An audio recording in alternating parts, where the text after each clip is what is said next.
Assalamu alaikum. 14th Feb is coming. Either you are going to celebrate Valentine's Day or Haya Day or Nikah Day.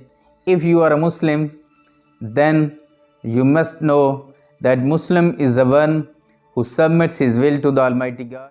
If you have to choose one out of these two, this is Quran in my right hand and this is rose, definitely your choice will be Quran. And what Quran says to the believing men and women, it's mentioned in Surah Al-Nur, verse number 30.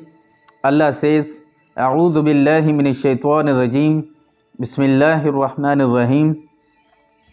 قل للمؤمنين يغضوا من أبصارهم ويحفظوا فروجهم ذلك أزكى لهم إن الله خبير بما يصنعون. Tell to the believing men to lower their gaze and guard their modesty, meaning protect their private parts, that is purer for them. Verily, Allah is all aware of what they do.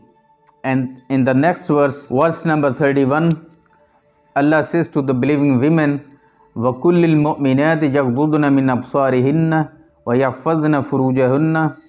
And tell to the believing women to lower their gaze and guard their modesty. This is what a Muslim should do, either it's 14th Feb or any other day of their life.